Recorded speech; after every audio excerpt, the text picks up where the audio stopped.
나의 잔을 높이 들라 채워주신다. 나의 잔을 높이 들라 채워주신다라는 제목으로 하나님 말씀 증거하도록 하겠습니다. 요한복음 3장과 4장에 보면 예수님이 만나주시는 두 사람이 나옵니다. 하나는 니고데모고 또 한 사람은 사마리아 여인입니다. 그러니까 예수님은 만나주시는 분이라는 거예요. 근데 대표적인 두 사람의 예를 들었는데 두 사람의 내용들을 이렇게 대비하면 5가지의 대비가 있을 수 있습니다. 니고데모와 사마리아 여인. 첫 번째 니고데모는 남자고 이 사마리아 여인은 여인이니까 여자죠. 여자. 두 번째 이 니고데모는 이름이 있잖아요. 니고데모라고 유대인의 관원, 상원 의원입니다. 국회의원, 높은 지위에 있는 사람이고 사마리아 여인은 이름도 없잖아요. 스스로 물길로 나올 정도로 천한 신분. 차이가 있습니다. 세 번째로 니고데모는 자기 자신이 예수님이 찾아왔습니다. 그런데 이 사마리아 여인은 예수님이 찾아가신 거예요. 이게 차이점이 있고 네 번째 니고데모는 밤에 왔는데 이 사마리아 여인은 대낮에 만났다. 5번째 끝나고 난 다음에 니고데모 뒤에 보니까 예수님 믿었던 것 같기도 한데 그 당시에는 영접했다는 얘기가 전혀 없죠. 근데 이 사마리아 여인은 예수님 만나자마자 영접하고 얼마나 급했는지 물동이도 던져버리고 동네에 들어가서 전도하는 여인이 되었습니다. 차이가 있다는 거예요. 그러니까 예수님이 누구나 다 만나주시지만 특별히 우리 한 사람 한 사람이 약한 자일수록 이 사마리아 여인 같은 태도로 예수님 영접하는 것이 중요하다. 이것을 보여주고 있다는 것입니다.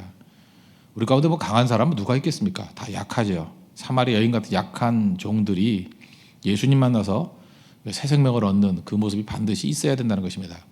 오늘 1절부터 15절까지 나타나는 예수님은 2가지로 소개하고 있어요. 첫째는 찾아오시는 예수님. 두 번째는 목마름을 채워주시는 예수님. 이건 다 우리에게도 필요하고 우리의 사명 가운데도 꼭 필요한 내용입니다. 우리가 잘하는 내용을 잘 붙드는 게 신앙에서 굉장히 중요한 것입니다. 첫 번째 예수님은 찾아오시는 예수님이라는 거예요. 우리 한 사람 한 사람을 찾아오신다. 5절을 보니까 수가라고 돼 있죠. 이 수가는 최근 들어서 여러분들 잘 알 수 있습니다. 아브라함이 가나안 땅에 들어와서 하나님께 제일 먼저 제단을 쌓은 곳이 어디예요? 세겜. 여호수아가 이스라엘 백성들을 다 모아놓고 여호와 하나님만 섬겨라라고 결단하게 만든 곳이 어디예요? 세겜. 요셉의 해골을 갖고 와가지고 묻고 장사를 지냈던 곳이 어디예요? 세겜. 그 예수님 당신 수가라고요. 이 자리입니다. 이 자리. 그러니까 수가라는 곳이 세겜이다 이렇게 생각하면 쉬울 것입니다. 그런데 이 수가라는 곳이 이제는 역사가 좀 바뀌게 됐다는 거예요. 남북 이스라엘 백성들이 분열되고 난 다음에 북쪽 이스라엘이 아수르에 망했죠. BC 722년에. 아수르의 정책이 뭐냐면 혼혈 정책이에요. 남자 다 죽여버리고 여자 빼앗아 가지고 혼혈 민족 만들어 버리는 거예요. 그래서 해방이 되고 난 다음에도 이스라엘 백성들은 이 아수르에게 침략당했던 그 지역을 사마리아라 그러는데 사마리아는 정통이 아니다 이렇게 생각을 했습니다.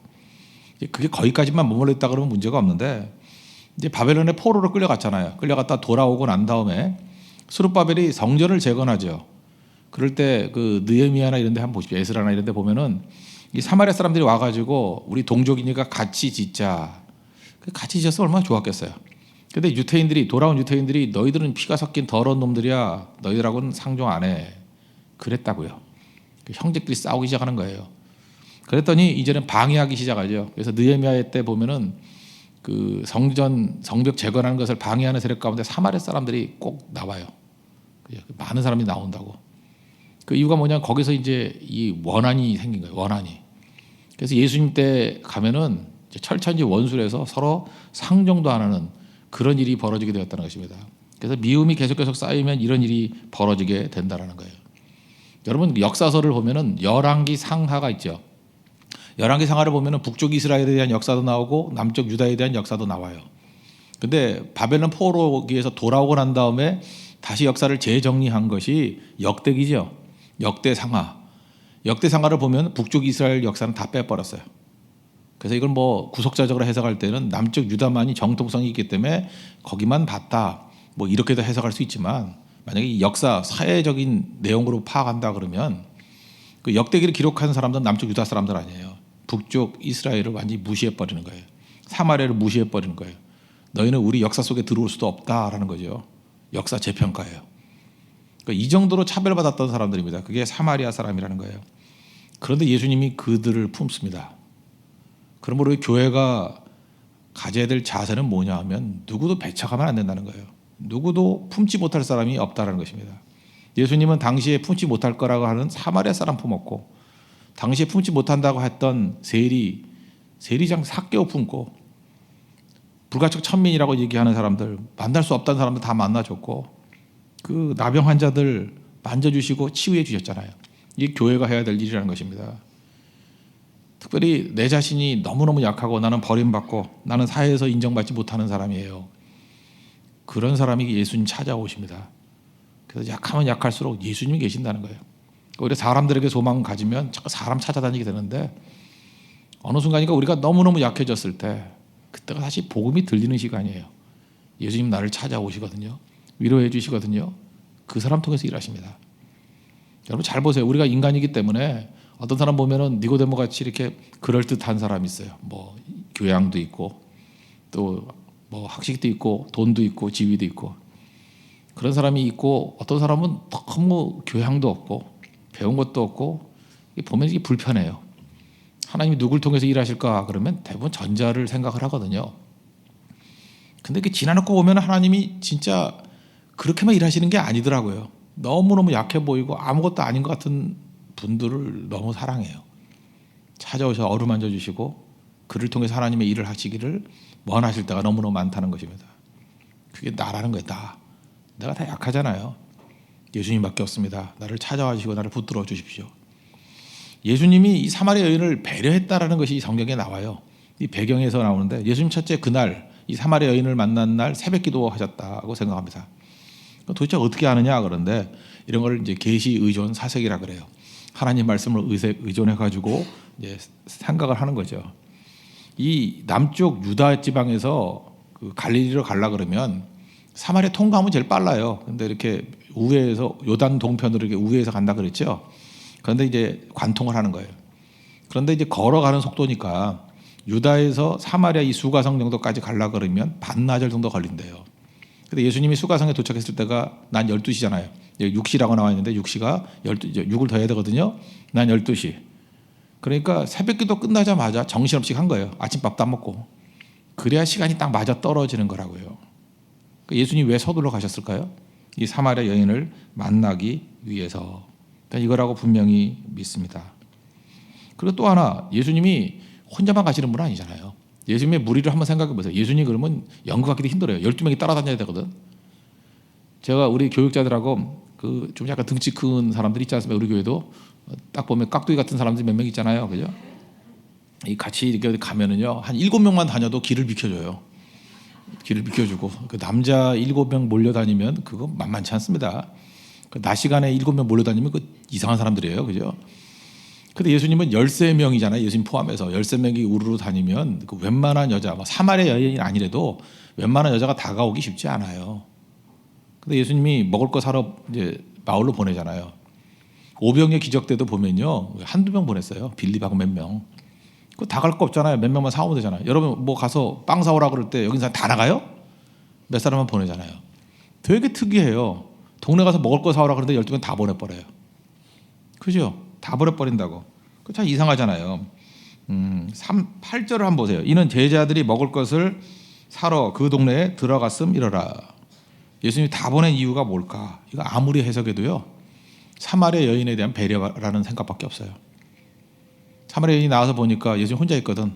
어차피 이 여자는 그 남자들 많이 접했기 때문에 하나 정도야. 그러면서 다가간 거예요. 그러니까 받아들인 거라고요. 몰길로 간 거라고요. 만약에 우물가에 남자들 13명 있었다면 들어갔다 나올 거예요. 그죠? 이 여자는 뭐 그런 얘기 하잖아요. 그 남편이 여러 명이었기 때문에 사람 만나는 거를 싫어했다고. 여러 명 우르르 있었으면 절대 안 만났어요. 배려해 주잖아요. 한번 곰곰이 한번 생각해 보십시오. 예수님께서 여러분을 배려해서 여러분들이 별 마음에 부담이 없을 때, 좀 편안할 때 만나 주신 적이 너무너무 많이 있죠. 그래서 이런 배려가 필요하다고요. 찾아오시는 예수님. 그래서 우리를 건져 주시더라는 것입니다. 그러므로 여러분들, 우리가 해야 될 일이 뭐냐면 우리도 마찬가지예요. 예수님이 우리를 찾아와서 어루만져 주셨듯이 우리 신앙공동체도 가만히 있으면 안 됩니다. 뭐 믿을 사람 오라. 그게 아니라 교회는 이 come structure, 오라도 있지만, 그죠? go to all nations, 모든 나라를 향해서 나가는 게 있어요. go structure가 있다고요. 나가야 된다고요. 예수님 찾아가시잖아요. 우리가 고성 선교 찾아가는 거거든요. 네팔 선교 찾아가는 거거든요. 인도 선교 찾아가는 거거든요. 그래서 의도적으로 찾아가야 된다고요. 예수님 찾아가셨듯이. 이게 사마리아 전도 아닙니까? 여러분 친구들도 연락 오는 사람에게 전도한다. 그게 아니에요. 생각나는 사람에게 찾아가는 거예요. 그리고 어루만져 주는 거. 주님이 그거를 원하신다는 것입니다. 새로운 사람 만나는 거 쉽지 않아요. 여러분 사람들 만나보셨죠? 제가 보니까 교역자들 요즘에 우리 교역자들 많이 위로해 주십시오. 우리 교회는 지금 멘탈이 안 좋은 사람들이 너무 많아가지고 다 이렇게 기진맥진해 있어. 그러니까 100명 중에 95명이 힘을 주고 5명이 이렇게 힘들게 하면요. 그 힘들게 하는 사람 때문에 힘이 쫙 빠져버려요. 원래 그런 거 아세요? 뭐 협박하는 사람부터 시작해서 땡깡 부리는 사람, 뭐 밤 2시에 연락하는 사람, 뭐 별의별 사람 다 있거든요. 문자 뭐 100통 보내는 사람, 뭐 이런 사람들 뭐. 근데 그래서 좀 지친 것 같아요. 그 좋은 사람들이 괜히 좋은 사람들인데. 그래서 여러분들이 목회 지원팀이 필요하다고 기도도 해줘야 되고 위로도 해줘야 되고 커피라도 한 잔 보내줘요. 최고라 그러고. 그래야 기진맥진하네요. 거기에 저도 포함입니다. 저도 물론 저도 많겠죠 그런 게. 그래도 교회가 그죠? 그런 사람들을 제외하고 건강한 사람들만 하겠다. 그게 교회가 아니죠. 그래도 품어야 되는 게 목회예요. 목회 쉽지 않습니다. 왜요? 품어야 되기 때문에 그래요. 품어야. 자식은 부모를 힘들게 합니다. 자녀들 낳아봤죠. 자녀들은 항상 힘들게 해요. 어렸을 때도 힘들고, 그럼 이게 학교 가면 나을까? 학교 가도 힘들고, 사춘기 때 더 힘들고, 대학교 때 더 힘들고, 결혼하면 미쳐요. 애까지 내가 갖고 와서 봐달라고 그러고 더 힘들어요. 그래서 어떤 분은 그러더라고요. 이 자식은 평생의 짐이라고. 근데 그 말이 맞지만 또 동시에 평생의 기쁨이죠. 그래서 우리가 이 부모의 마음, 아비와 어미의 마음을 교회가 가져야 됩니다. 힘들어요, 자식. 힘든 건데 거기에 힘듦만 있는 게 아니에요. 기쁨도 있다고요. 그래서 교회는 무조건 품어야 된다는 것입니다. 품지 아니하고는 교회가 될 수가 없겠죠. 예수님 찾아가셔서 품어주셨어요. 나를 그렇게 세워주셨듯이 우리도 잘 품고 세울 줄 아는 종이 되어야 된다는 것입니다. 요즘에는요, 이렇게 좀 이게 삐딱한 사람들도 거기서 주워두는 소리가 많아요. 인터넷 시대라 그런지. 와가지고 그래요. 아, 교회는 품어줘야 되는데 왜 이 교회는 안 품어요? 자기가 그래, 자기가. 그러니까 뭐 자녀들이 부모한테 와가지고 왜 부모가 이 모양이야? 뭐 이런 거 똑같은 거죠. 참, 그거 참 이상한 건데. 교회론에 대해서 한번 정리를 해보면 교회는요, 공동체인데 두 가지 공동체예요. 양육 공동체, 또 하나는 사역 공동체. 그때 달라요. 양육 공동체라고 할 때 무조건 품어야 됩니다. 교회가 품지 못할 사람은 없어요. 어떤 죄인도 다 품어야 돼요. 그러나 사역 공동체가 됐을 때는 헌신의 기준이 있습니다. 사역 공동체는 사역이잖아요. 일이잖아요. 사역 공동체는 아무나 쓰는 거 아니에요. 예를 들어서 아무리 찬양팀을 하고 싶다 한다 할지라도 노래가 안 되는 애들 시키면 안 돼요. 그러면 뭐 이렇게 노래가 뭐 음도 안 맞고 그럼 그 사람 상처 입어요. 상처 입어도 할 수 없어요. 그건 빼야죠. 아시겠어요? 성가대도 마찬가지예요. 혼자만 이상한 짓 하고 그러면 그거 빼야죠. 사역 공동체. 리더도 마찬가지라고요. 리더인데 이 성격이 모났어요. 모나가지고 그냥 뭐 99가지 잘하다 한 번 버럭 발을 내버리고 뭐 이상한 짓 해버리고 잠수 타고 뭐 이런 사람 사역자 시키면 안 되죠.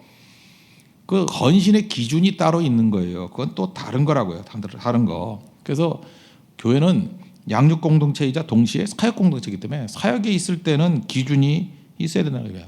그러니까 양육할 때는 자녀예요. 전부 다 하나님의 자녀지만 사역 공동체에서는 일꾼이라고요.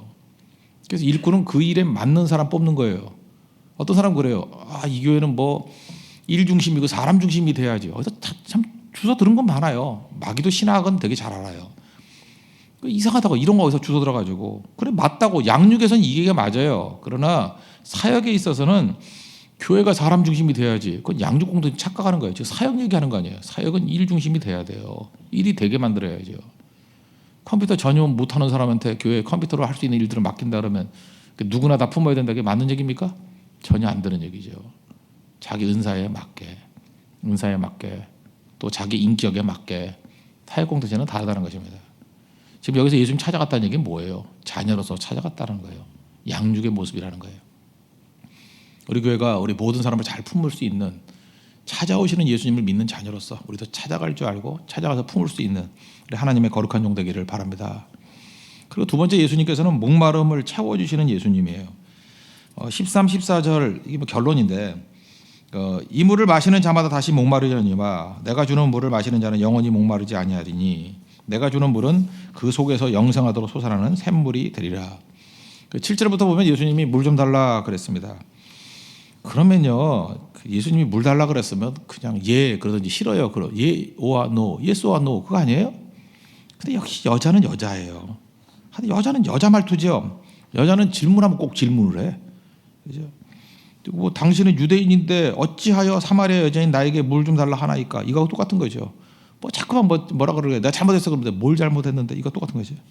그래서 뭐 얘기하고 왜 그랬는데 짜증나. 이거 보면서 내가 그 전형적인 여자의 모습을 보게 돼요. 똑같아요. 예수님한테 말 대답하잖아요, 그죠? 물 좀 달라 그러면 주든지 말든지 하면 될 것 같고 왜 뭐 때문에 왜 유대인이 당신이 나한테 물 좀 달라 그러느냐 뭐 이러고 나오죠. 그래서 옥신곡신 하다가 예수님께서 10절에서 뭐라 그래요? 내가 만일 하나님의 선물을 알고 또 내게 물 좀 달라 하는 이가 누군지 알았다 그러면 또 반드시 구했을 거라고. 그리고 생수를 내게 주었을 것이다. 그러면서 그 얘기가 나오죠. 예 속에서 솟아나는 생수가 되리라. 그랬더니 그 여자가 또 말대답해요. 계속 두레박도 없으면서 무슨 물을 꺼내준다고. 이 물이 얼마나 깊은지 알아요? 이랬다고요. 그러면서 뒤에 뭐라 그러냐면 야곱보다 크냐. 이건 당시 사마리아에 있었던 전설이래요. 전설. 그 요세푸스 역사에 나오는 건데 전설 가운데 하나가 뭐냐 하면은 전설이란 말은 뻥이란 얘기죠. 그러니까 야곱이 옛날에 그 우물 옆에 가면은 물이 막 솟아났대요. 이걸 믿어야 돼요.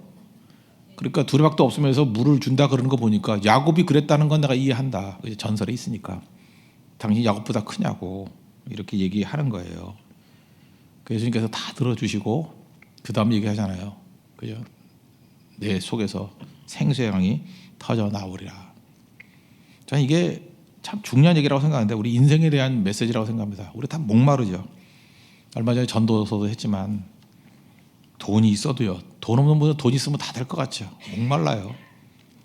권력 있으면 될 것 같죠. 그래도 목말라요. 제가 보니까 권력 있는 사람이 제일 두려워하던데. 지금 대통령도 두려울 거예요. 뭐 이렇게 편치 않고 김정은 그 청년이야 뭐 더 할 것도 없고 다 그렇죠. 뭐 있다고 편한 거 아니라고요. 쾌락도 다 해봤대요. 우리는 이제 홍대 근처에 살기 때문에 알지 않습니까? 금요시라 끝나고 난 다음에 그 아침에 한번 보세요. 그 쾌락의 밤 지나고 난 다음에 뭐 할렐루야 아멘 하면서 막 기쁨이 넘쳐서 토요일에 뛰어다니는 한 명도 못 봤어요. 다 그 얼굴 보세요. 후회의 후회. 인생이 이게 뭔가 아무것도 아니네. 피곤한 얼굴. 그게 인간이에요. 목마르거든요. 여러분들 그 쾌락이라는 거를 한번 인간이 줄 수 있는 쾌락과 자유 이런 거를 다 누려봤던 사람이 1970년대 히피들이에요. 히피들은 문화고 뭐고 다 반문화에 활동했잖아요. 그래서 막 술 마시고 마리화나 마약 피고 노래하고 정말 인간이 할 수 있는 모든 자유를 한번 다 누려보자. 그죠? 이 기존 질서 다 깨버리고 다 해보자. 그런 만족이 있었어야 될 거 아닙니까? 히피들이 목말라 있어요. 그때에 저 히피들을 어떻게 하면 건져낼 수 있을까 하면서 나왔던 목사님이 척 스미스 목사님, 얼마 전에 소천하셨죠. 척 스미스 목사님. 그분이 지저스 무브먼트 예수 운동인가요? 뭐 하면서 교회 안에 커피 하우스 만들어 가지고 기타 치며 노래 부르게 만들었어요. 그들이 만들었던 대표적인 노래가 두 곡이 있는데 작은 불꽃 하나가 뭐 이런 거죠. 마리아를 피우면서 불러던 노래인데 가사 바꿔 가지고 그 노래가 하나 있었고 또 하나가 이 요한복음 4장의 말씀을 참 좋아해서 히피들이 목마르다 그러는데 예수님이 생수래요. 이 말씀 보면서 얼마나 많이 울었는지 몰라요. 그때 그들이 만든 노래가 여러분 옛날 찬양 아시죠? 운물가의 여인처럼. 알아요? 우리 새벽에 온 사람 다 옛날 사람들이니까 한번 불러볼까요? 운물가의 여인처럼 난구했네 헛되고 헛된 것들을 그때에 주님 하신 말씀 내 세매와 생수를 마셔라 오 주님 채우소서 나의 잔을 높이 듭니다 하늘 양식 내게 채워주소서 넘치도록 채워주소서. 이 중학교 때 뭐 중학교 때인가 불렀던 것 같은데 이 멜로디가 이거 찬송 같지 않죠? 우리 한참 불렀으니까 그렇지. 이거 가요 같았어요 옛날에. 그래서 기타 제일 먼저 배울 때 이거부터 배웠거든요. 막 하면서 이거 가요 같이 부르고 나훈아 같이 부르고 막 그랬어요 옛날에. 이 당시의 노래인데 이 찬양을 그렇게 많은 사람이 불렀던 이유가 뭐냐 하면 그때 목마름의 시대였어요. 정말로 목말라 했거든요. 우리나라는 그때 뭐 전쟁 끝나고 난 다음에 민주주의가 있나, 돈이 있나, 취업이 되나.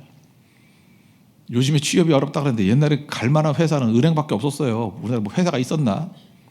뭐 다 절망이고 뭐 취직이라는 말도 없었어요. 무슨 뭐 고용 뭐 이런 것도 없고 그냥 어떻게 살았는지 모르겠어요. 그때 굶어 죽는 사람 별로 없었다고. 하여튼 다 살아왔는데 아무것도 없는 거예요. 그러니까 다 목마른 거예요. 그냥 뭘 해도 목마르고.